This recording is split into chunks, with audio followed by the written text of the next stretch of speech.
So when you're engineering proteins, you are trying to find this needle in a haystack, and there's maybe a couple of needles in that haystack, but you're looking for the solution that meets all these different requirements. Hey, Erum, what's going on? Feeling a little sad. I said goodbye to ChatGPT after 3 years. Wait, why did you do that? Well, for the same reasons that a lot of people have done that. Um, for one, questionable antics of OpenAI and Sam Altman is one thing that I was like, not really sure if I want to be providing my time and my dollars and my intelligence into this platform in particular. Also, the whole resist and unsubscribe movement I think is really interesting for multiple reasons. Not necessarily trying to like stick it to the man or whatever as much as like, hey, we can collectively do some damage in a nonviolent way. And then also, I hear great things about Claude and it reached a lot of benchmarks. I have friends that are in the space and they're like, it's actually very good. It has been doing very well. And I was like, you know what? It's time. But it was sad. It was sad because I did say goodbye. We did have a back and forth. I've used both ChatGPT and Claude, but Claude has been my go-to for a long time. I do use the other models. I've got Mistral, the French model on my phone. I use Kimi. I've used DeepSeek. I've used Grok even. They all have their own uses, but Claude has been my go-to. And I too have unsubscribed from ChatGPT. So sad, a little sad to not use it as much. But Anthropic was in the news because they said no to the Pentagon. They didn't want their models used to drive, I'll say, weaponry or surveillance of the American public, which is notable. And I noticed that there was a lot of outages over the weekend because so many people were migrating to Claude. So good on them and congratulations and welcome to the club. Yeah, it was good. And one of the things before I left ChatGPT, I was like, well, which AI should I go to? Just curious to see what it would say. And it was really interesting because after 3 years of use professionally, and it knows what I'm working on, and it was like, well, Claude for strategy, Gemini for operations, and Perplexity for research. And I was like, okay, that's cool. And then like use it as those workers, right? Don't just use one for everything. Each one has a purpose, and like look at each one as a team member. And I was like, okay, that makes sense. I'll do that. I do use Gemini a lot, and I think we've been using it more at Messaging Lab. I'm always surprised by how fast it is. But when I've done research projects, Perplexity, of course, I just think that they're unmatched from a research point of view. But I've done projects where I ask the AI what to query at different LLMs. And it's always surprising. It's exactly what you said. It's like use Claude for this, use DeepSeek for that, use Grok for this, and you get very different kind of work styles with each one. And I think it just makes this moment very interesting and it gives us a lot of opportunities to just work more deeply. I'm not going to say work faster because I don't like saying that, but I think more deeply and efficiently. Yeah, it did not propose Grok. I think it like it's mentioned like this is not for you. Like it's like here are all different AIs and here's how you can use them based on all your work and how you think. And it was like Grok really not for you. And I was like, okay. On the Grow Everything podcast, we focus on the impact of biotechnology across industries. And I wanted to highlight one piece of news that is not about AI, but is about lab grown meat. Did you see this story, Ram? I've been hearing rumblings, but what's going on in particular? So the cellular ag space hasn't been in the news the way it was like 3 or 4 years ago, where there was a lot of money pouring in. And like with other industrial biotech sectors, movement tends to be slow. And so the light stopped shining on the progress that people are making.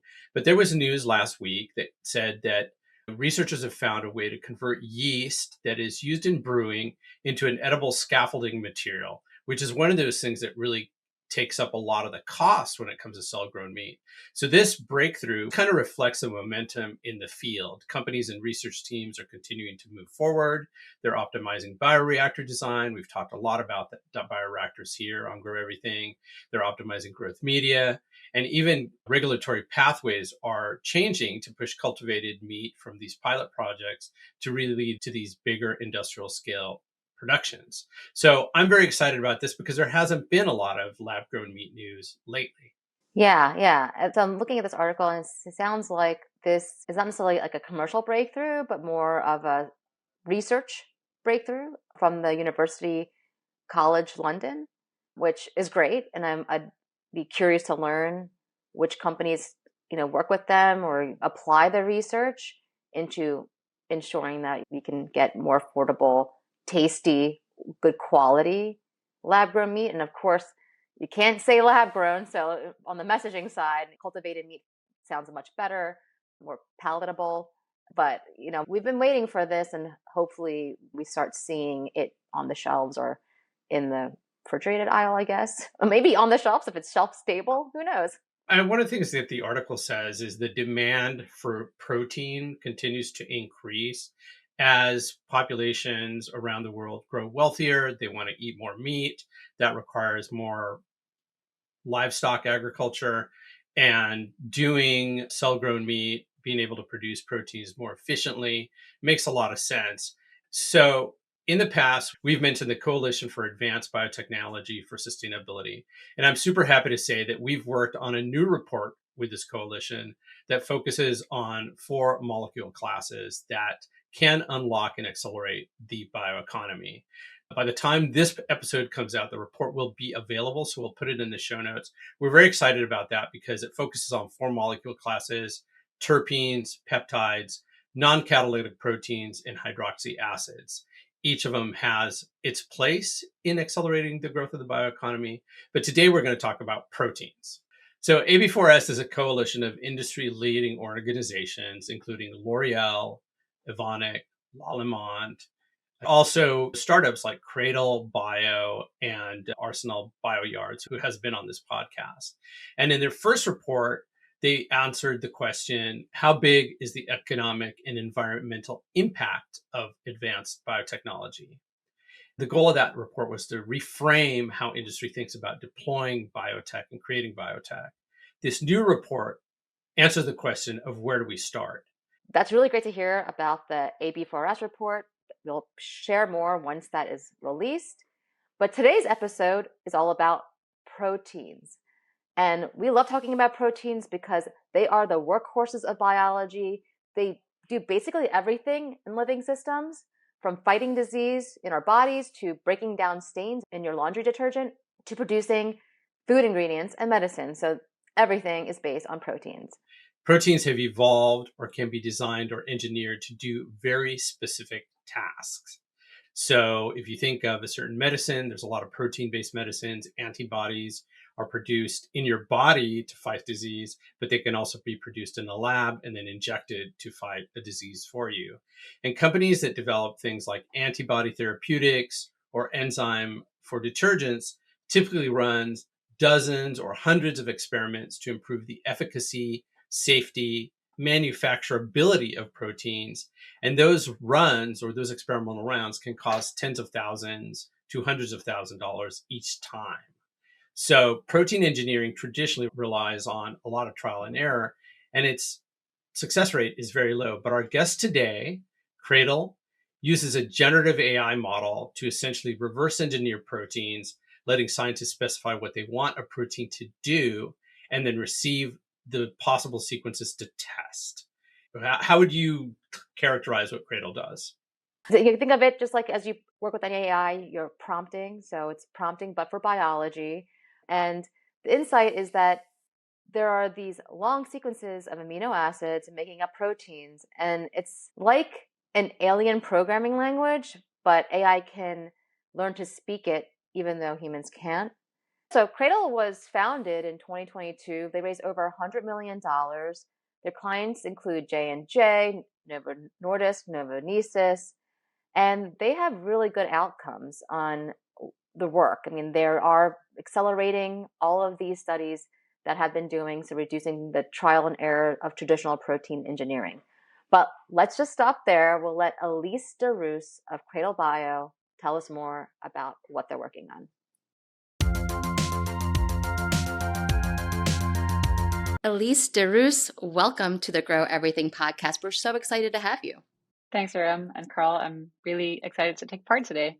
Awesome. Okay, well, we love to kick off the episode with learning a little bit about you. So Your journey moves from fungal synthetic biology to high throughput strain engineering, and now you've co-founded an AI-driven protein design company. So what was the catalyst that made you shift from doing experiments yourself to building tools that help others design biology? Well, from an early days in my career, I've been driven by impact, and I've been impatient in seeing this impact. And that has led me from fungi and studying fungi to realizing the power of being able to use them for producing useful molecules, small molecules or enzymes, to going, well, where can I engineer these organisms more effectively? Which led me into lab automation and robotics at Zymergen in California, among other places. And then gradually realizing that there are problems that you can address by throwing more robots at the problem instead of me personally doing it myself. But then challenges remain. And so then the question is, can you use AI to improve the quality of the hypotheses that you're putting into these experiments? And if I can leverage AI, how can I scale impact even further by turning it into a platform that scientists across different industries, across different countries, across different organizations can use to effectively design better proteins, in this case, in less amount of time. So it's this journey from doing experiments myself to having robots do them for me, to having AI running experiments, and then creating a platform for others to do the same. That's so great. But before we go any deeper, can you help our listeners visualize what Cradle looks like if an R&D team started using your platform? What changes in their work on a day-to-day basis? Yeah, so think of Cradle as an AI powered protein design studio. So a scientist has a protein that they're working on, whether this is an enzyme for in a biocatalysis reaction or it's in therapeutic space, an antibody. They open up their Cradle workspace. They outline the project. So, what is the protein and what are the properties that this protein needs to hit in order to be commercially viable and safe and efficacious? Then they can upload any data coming in from the wet lab.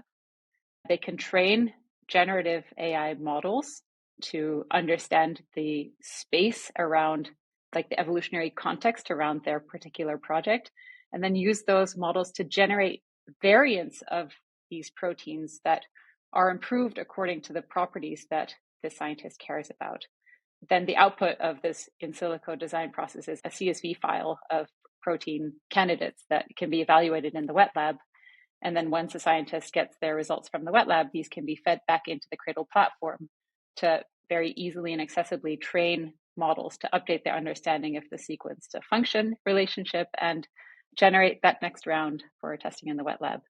And so either through the user interface or through APIs, Cradle's an easy way to build custom models for protein engineering projects, ultimately delivering molecules that will work in the real world.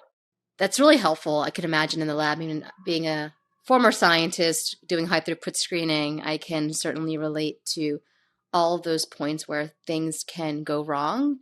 And clearly you've experienced this. You were at Zymergen and Perfect Day as well. And you worked on, of course, high throughput microbial engineering. And in those environments, they are systems that have huge iteration cycles. And then, of course, plenty of points of failure. Was there a breakthrough moment that reshaped how you think about designing proteins or strains?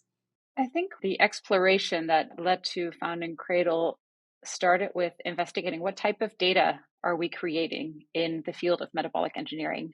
And when you look at that, you very quickly realize that the data, we describe it as short and fat. Now, that is not necessarily a bad thing, but for machine learning models, it's not the most compatible type of data. So by short and fat, I mean few data points with a giant number of labels and metadata, a giant number of ways in which those data points are described. And these data points are generated in cycles that take a long time. So if data comes back every couple of months, the speed at which you're learning or at which a model is learning is going to be limited. And that is combined with the challenge that in bioengineering, we're often taking biological systems out of their natural context into this world in which we subject them to all these different requirements because enzymes have to all of a sudden work in a different host or in giant industrial fermentation vats. And that means that we have to require or engineer these natural systems to fit our needs as scientists and bioengineers. And putting all of those things together, the question then became, well, where can we produce data in a way that really feeds machine learning models and helps us explore more effectively and take bigger jumps to adjusting these natural starting points, if you will, to things that will be commercially viable. And for us, that meant scoping it down from using machine learning on entire cells or entire organisms and scoping it down to starting with just quote unquote proteins. Now, proteins still have a giant parameter space. I mean, there's more possible configurations of even a small protein than there are atoms in the universe. But it is a design space that is very tractable with AI to guide the exploration. And just to give our non-scientific listeners some background before I get into the next question, could you explain why proteins? I mean, you described this gigantic space and how there's so many iterations that are possible, but why is that space so important? So proteins show up in all parts of our life.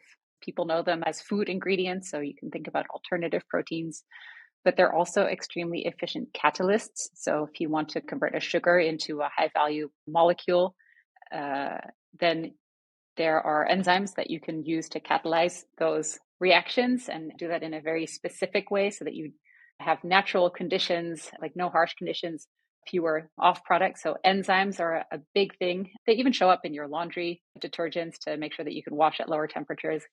And then there's all sorts of protein applications in therapeutics. You can think of antibodies that need to bind to cancer cells. You can think of peptides now in the weight loss Ozempic scene. And those are just a couple of examples of where proteins show up in our day-to-day life. Great. And protein engineering traditionally has been slow, expensive, and super specialized. What's the biggest bottlenecks that you guys at Cradle are trying to remove? So when you're engineering proteins, you are trying to find this needle in a haystack, and there's maybe a couple of needles in that haystack, but you're looking for the solution that meets all these different requirements. And so what that means in terms of proteins is maybe your protein has to be stable, so it can't fall apart at a low temperature. It has to sustain higher temperatures. It needs to be very specific in the function that it performs. So if it's an enzyme, it needs to very specifically turn the substrate into that one product and not alternative or like side waste products. If it's an antibody, it needs to bind very specifically to your cancer cells and not your healthy cells. What ML or AI is extremely effective at is identifying, like finding the needles that are in the haystack or generating needles that are actually better suited to the final protein engineering objective. And so identifying, like in screening hits, finding the right starting points or generating the right starting points, and then optimizing these across all the different parameters of interest to make sure that you get that final protein that checks all the boxes. And there's a lot of models out there, as you can imagine. But what we're doing with Cradle is resolving this bottleneck or this concern that scientists have with models dropping on a weekly basis. How do I know which model to use to generate sequences? Because today you can find in the academic literature models that can generate new protein sequences, but how do you know that they're going to work for your specific problem that is maybe not just green fluorescent protein or some model problem that was published about? What we're building at Cradle is a system that makes it easy for scientists to use these generative methods and ensure that they are benchmarked across very relevant types of protein engineering projects so that our scientific users know when these models are going to work and understand when the models are maybe less sure of an answer so that they understand the confidence of a model, and that they are also using models that have been built and designed to deal with the realities of wet lab data, which is collected across all sorts of different types of workflows, which deals with things like batch effects, like maybe between one day and the next, a buffer was changed or it's run on a different machine, and that affects the data that you're feeding into the models, and models have to learn the right things. So all of the finesse of making a model work in a realistic application is what we're solving with Cradle and the product that we're building for other scientists to use. Yeah, that's really great. And I love that fact that you were talking about rather than finding a needle in a haystack, you just generate the needle. That's so good. It's so good. multiple needles. Yeah. Yeah, and maybe you don't want to put all your eggs in one basket. Like you want different approaches, and there's maybe different routes to that final solution. And that can also even strengthen an IP portfolio if you have multiple shots on goal and they're different shots on goal. Yeah, exactly. Exactly. And it's also wonderful that there's people sitting behind the screen making the models. That's great, but we really need to be grounded in reality, right? But there's this tension between computational predictions and biological reality. Can you give us an example of where the model was confident, but biology wasn't? And what did you learn from that? One thing that we notice when scientists want to use machine learning in their protein engineering campaigns is that the quality of data is still extremely important. So, machine learning is not a magic wand that will make all your data quality issues disappear. Our models are tasked with ranking variants from best to worst. So, they will try and line them all up according to most active to least active, for example. Now, imagine if you have 100 data points ranging from activity readouts from very good candidates to very poor candidates, and each of those data points has a huge error bar. Then there's many different ways in which a model could rank those 100 sequences correctly, quote unquote, but it's really not learning the true ranking as a result of the data, like the noise in the data. Machine learning is not a magic wand to correct for noise in experimental data. The quality of the data points that you feed into these models is still really important. And one place where that shows up is that our models are trained to rank sequences or protein designs from best to worst. So from most active to least active, if you're talking about an enzyme. And you can imagine that if there's large error bars for those data points, there's many different ways in which a model can go, well, this ranking is correct, and this other ranking is also correct, and this ranking is also correct, but it's not mapping one-to-one to that ground truth. And so what's really important is data quality. It's really important to get a sense of how confident are the models that a newly proposed design is actually going to be good, and providing these types of insights to the scientists so that they can decide how to shape that next experimental round. One place on the Cradle platform where we offer these insights to scientists is after they've generated a set of new protein variants based on models trained on their data. We have headroom prediction, so the models can calculate the probability that these newly designed proteins are going to improve the main objective by a certain amount, or that they're going to meet all the other design constraints. And these signals we see that our scientific users find extremely relevant because it helps to inform how long are we going to push on this project? When is it time to maybe stop? So one thing is, like you mentioned, headroom prediction. Could you just clarify that for our listeners? Yeah, so when you're starting in an R&D project or even halfway through, you don't really know the ground truth of when your project is done, when there is no more room for improvement. Sometimes you're running up against physics or biology, and the physics says no. Like this enzyme cannot be any more active without degrading these other properties that you care about. What scientists in especially industrial biotech applications are considering is like, how far can we push this and when should we call it quits and accept that the designs that are coming out of the experiments are the final designs and that there is no further room for improvement. And rather than spending an additional couple of months on that next batch of sequences, it's really helpful to have a model say, I've been running compute for the past 2 days and I've not found any variants that I think are worth testing in the wet lab. And then it's a business's decision to say, okay, great, let's take the candidates that we have now into that next phase and call it a day. And so, just to be clear, like all of this iteration on the Cradle platform has happened computationally, and you end up with a protein design that has to be expressed or created. Cradle has also built wet lab capabilities, and you're involved with doing partnerships. How do you balance both that scientific depth with commercial scalability?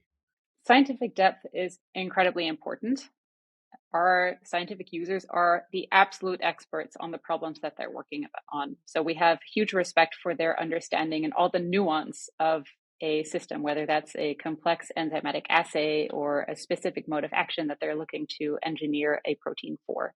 On our customer success team, which I lead, we have customer or scientific advisors, which help to translate that project and all the nuance and all the complexity in it to the Cradle platform, so to the world of machine learning models. That's where the scientific depth is important, and spotting the trends and helping to see, like on a meta level, how does this map to machine learning?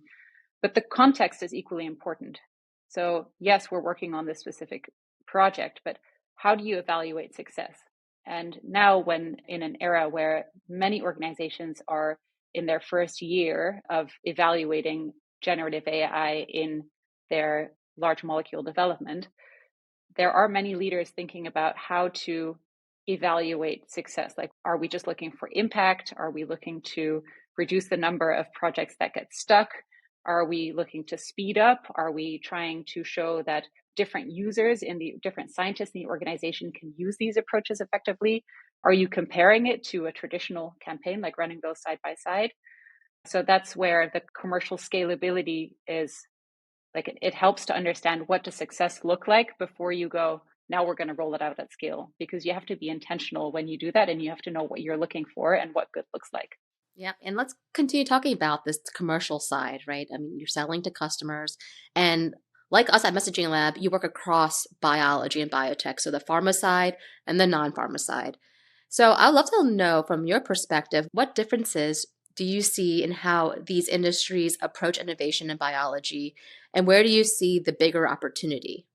There's huge opportunities in both the pharmaceutical and the non-pharmaceutical domains. My background is in the non-pharma and the industrial biotech space, where you see that it's really important to get extremely performant molecules. The cost of goods sold is important. So there's a lot of competition on cost and squeezing the last remaining juice out of an enzyme, like getting it just that improvement. Because if you think about giant bulk fermentation processes, like every truck of sugar that you don't need to drive to such a facility is, it's a win. And you're competing on the cost of that final product. And what that translates to in enzyme engineering campaigns is that we often see campaigns that are very long. They span 12 to 20 wet lab and design iterations, which is different from the realm of pharmaceutical and drug development, where there's a race to be first in class.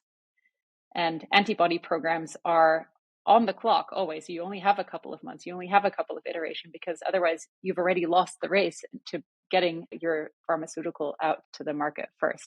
These dynamics change a little bit how the projects are set up, the timelines of them, sometimes also the resources or the risk appetite or the willingness to try different approaches in such programs. But there's opportunities across the board. And no matter whether you're using generative AI to optimize a peptide or an antibody or an enzyme, there is the power of these computational approaches that you can use, but you're always going to be feeding real world wet lab data that is specific to that project into the models to get the biggest strides to your final goal. That's amazing. And one thing on this podcast, we've talked about the Advanced Biotechnology for Sustainability Coalition. And Cradle's a founding member alongside L'Oreal, Evonik, Arsenal Bioyards. And in the first AB4S report, they claimed that advanced biotech could cut global emissions by 5% and create $1 trillion in value, I think, by 2040. But it also says the industry hasn't lived up to its potential or its promise. What do you think the gap is between the headline of $1 trillion and where we actually are today? And what needs to change quickly to make that happen faster? Yeah, I'm so excited for the industrial biotech space, and I want it to live up to its full potential. What I notice as a deep structural problem is cost competitiveness. Like, bio-based alternatives are still often more expensive than their petrochemical equivalents. Sometimes they are competing with subsidized ways of production as well. So production costs would need to fall in line with, for example, the cost reductions that you've seen in other clean technologies like batteries or like solar as these scaled up. So really want to see the costs come down. You can think about how can we leverage AI to optimize the different parts of those systems. So optimize the proteins, optimize the strains selected, maybe building more effective technology stacks that companies can use. So rather than everyone inventing every wheel themselves, how can we collaborate more across the industry to say, okay, we are a software vendor, use us alongside this DNA vendor, use us alongside this CRO who has this racetrack for this specific type of protein to get the high throughput data at short turnaround time to feed machine learning, and build those approaches together. Okay, high throughput screening has come up a few times in this conversation, so let's go over it, shall we? High throughput screening is when scientists test huge numbers of biological experiments at the same time. Robots, automation, and microplates allow researchers to test thousands of protein variants in parallel. Instead of testing one idea at a time, you test entire libraries. It's biology running at industrial scale. So that's our vision for the biotech of the future, is that you can see what is out there in the ecosystem and use different innovations across the ecosystem rather than building every team yourself using your hard-earned VC money right from the start. It's a future I would be excited about. The other thing that needs to happen to see this industry coming to its full potential is scale up. So more tanks built, more fermentation facilities, more pilot facilities. I believe the report mentions we need $500 billion of investment by 2040 to realize the tanks and scale up facilities that we need to boost this industry. Not all VC funds are set up for this type of capital intensive scaling. So what if we instead pooled capital into larger vehicles and found ways to make the funding for these initiatives more viable, to make sure that those innovations actually make that translation from the small scale lab into the market? Oh, interestingly, isn't $500 billion the same amount that was required to create data centers for AI? It's like that number is like, we just need $500 billion to do these big, ambitious industry creating projects. Sounds about right. Yeah. It's like, oh, AI got $500 billion. Biology needs $500 billion. We want that too. Yeah, let's talk about some of the applications. I mean, you have experience in like non-biopharma or bioindustrials. Can you walk us through, right? How did engineering a protein specifically change the way an application performed for a client? Walk us through like kind of end to end from the lab to a product. Projects that we've seen come in have sometimes been ongoing for a couple of years and gotten stuck. So we've seen projects in which a customer came to us saying it'd be awfully nice to further improve this enzyme because it's going to be directly driving the cost of goods sold in this process. Think about, for example, manufacturing an active pharmaceutical ingredient, so a small molecule using enzymes as biocatalysts to make this molecule. Elise mentioned biocatalysis. That's when enzymes, or biological catalysts, are used to run chemical reactions.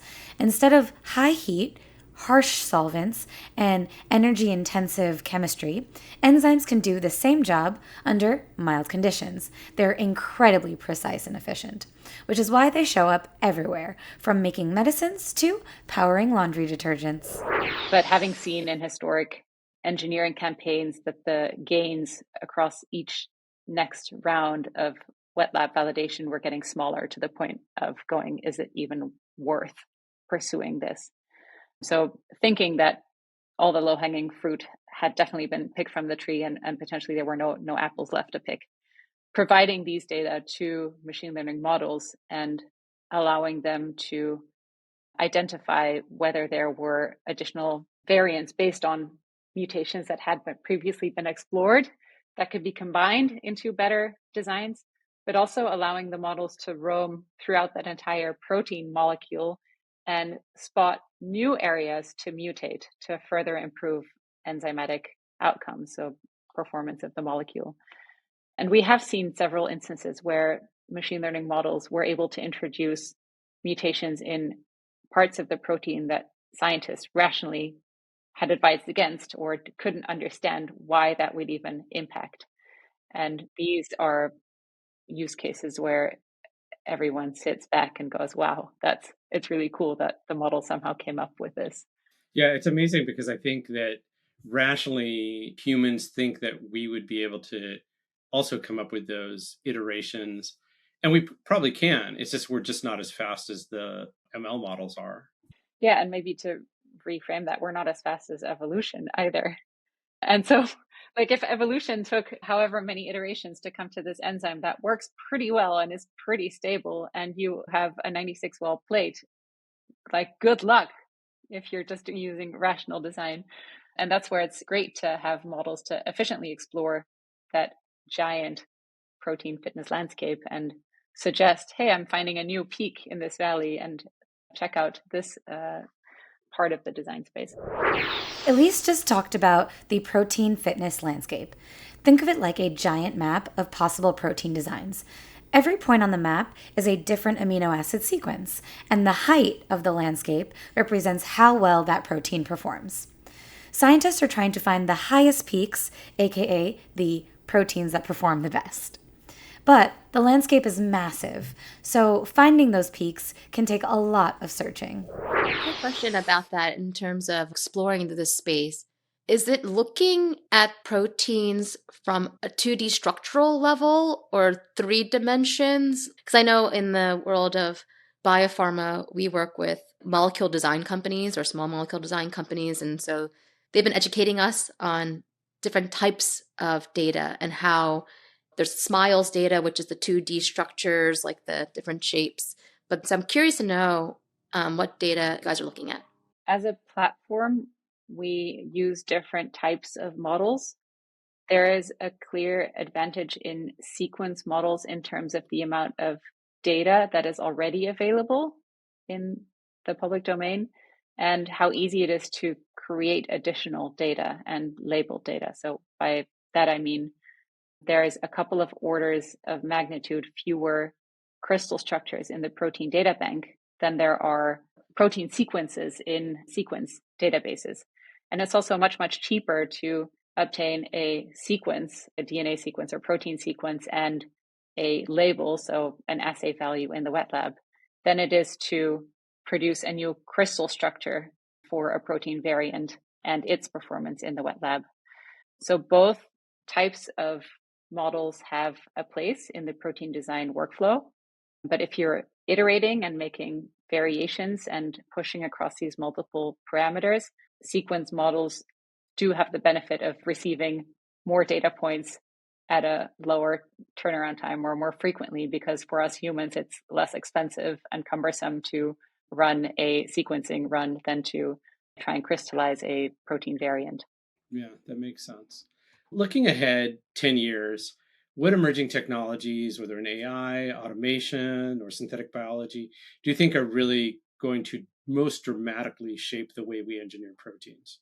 Definitely AI guided protein design. And you see that that is being widely adopted. There's a lot of creative minds, both from within the bioengineering spaces, as in from traditional computer science domains, figuring out which new angles to take to explore the usefulness of models in biological problems.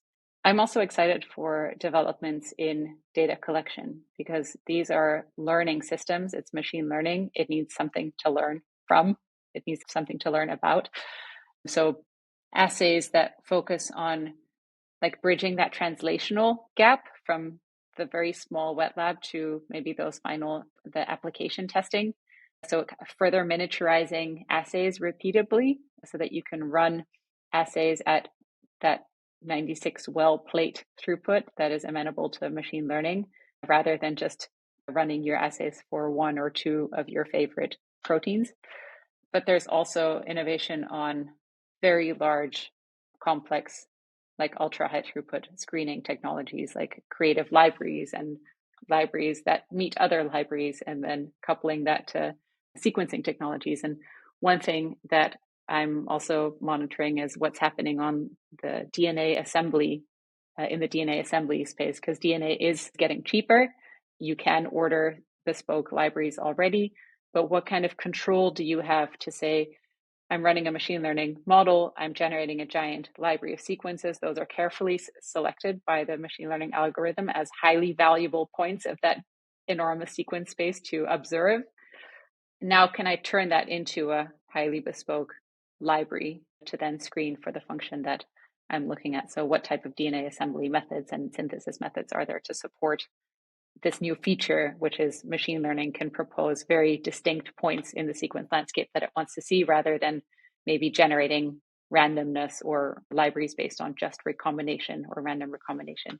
Yes. Well, a lot of exciting things hopefully coming online soon to make biology more accessible, faster to use, or easier to use, let's just say that, or easier to train. And biology is its own beast. It's life. So to be able to, I guess, of course, engineer into making what we need to sustain our lives. So yeah, and what I love about it is that it's going to take all these different types of scientists. And we have this incredible crossover now from wet lab scientists to hardcore computer scientists, all of a sudden working on the same problems and exchanging ideas and asking questions. And I think that's such a fertile ground for new approaches and rethinking how we produce data, what kind of data we produce, and with these new technologies, also what questions do we dare to ask, and what problems can we now set out to address, because we know that we're armed with a more powerful toolbox, both on the computational design side as well as on the wet lab validation. Yes, absolutely. Absolutely. And we love the idea of convergence. This is one of the reasons why we have this podcast, is to be able to bring all sorts of voices to talk about how we can leverage biology. But now we're at the part of the podcast where we have our quick fire questions, and we're going to ask you, are you ready for this before we get into it? I'm ready. Okay. Yes. Okay. So we're going to ask you a series of questions, and I'll go first, and then Carl will ask a question, and then just quick answers. Okay. So here we go. If CRISPR had a theme song, what genre would it be? Fung. Funk. Yes, I love that. Happy fung. What can we make work? Happy funk. I love it. What's more stubborn, a fungal strain that won't express or a buggy line of code? That one's easy. A fungal strain. Science comes with wonder and humility, because in the end, you're studying this complex system and trying to alter how it works in places, which is different than the world of software engineering, where in the end, you're creating your own universe and it's nice and deterministic. Yep, absolutely. So if you could engineer one everyday object to be protein powered, what would it be? There's octopus that live in shallow water, and in their stomach, they've got these bacteria and they grow during the day. And then come evening, there's enough of them. And then they use quorum sensing to all become bioluminescent, so that this octopus can hunt in shallow waters without having a shadow, so not scaring off the fish. So some sort of like bioluminescent lamp that is off during the day and then turns on in the evening. That'd be pretty fun. I'm also thinking of a protein-powered coffee maker. I haven't thought through what that would look like. Oh, I love bioluminescence. So you really hit the nail on the head for me with that answer. Yeah, and I love the coffee, so that's going to be a good thought experiment. What's the biggest myth about AI in biology?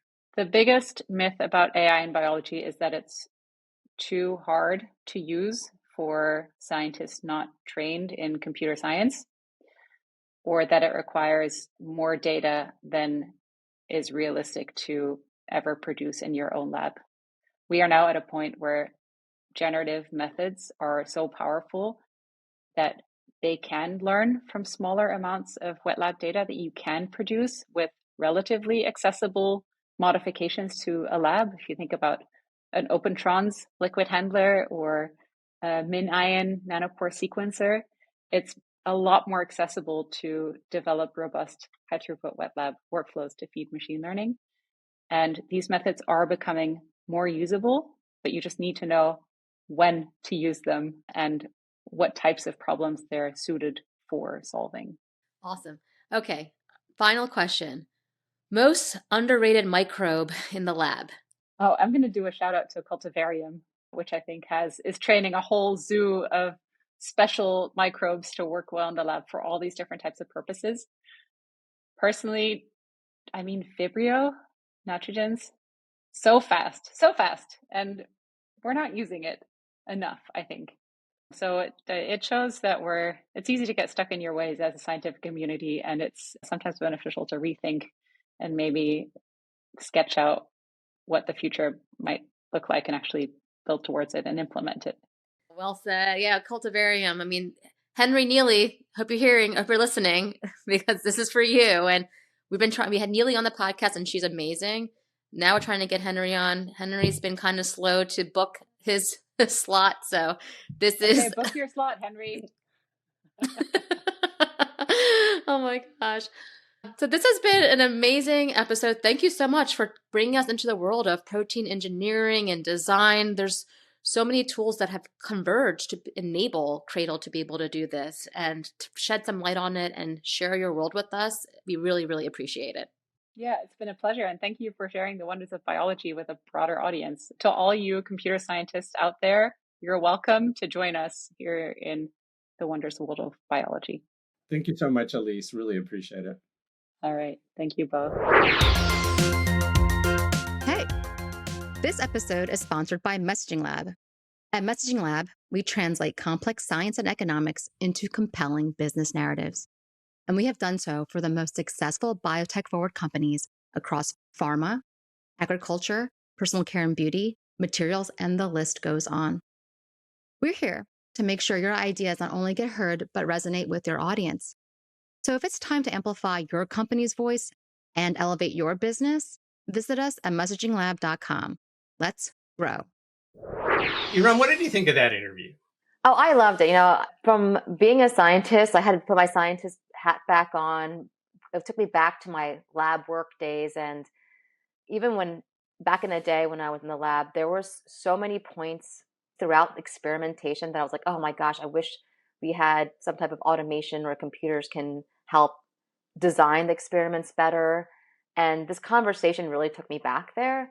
But I loved it. I mean, I do love the fact that she gave us a point of view of what's going on, not only on the lab side, but on the computation side. And we talk about that a lot. We bridge the two worlds because that is what's happening now. And how do we leverage all of the new technology to create really fundamental differences to how we approach biology? Yeah, what was great is she gave us some insight into her experience. She had been at a large food engineering company and then had been at Zymergen. These are names that people in the synthetic biology industry know well.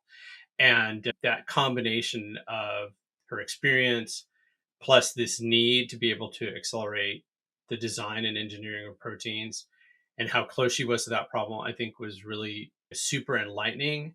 And I think, like you just said, Erum, it's like we're at the beginning of this shift where biology becomes a design problem.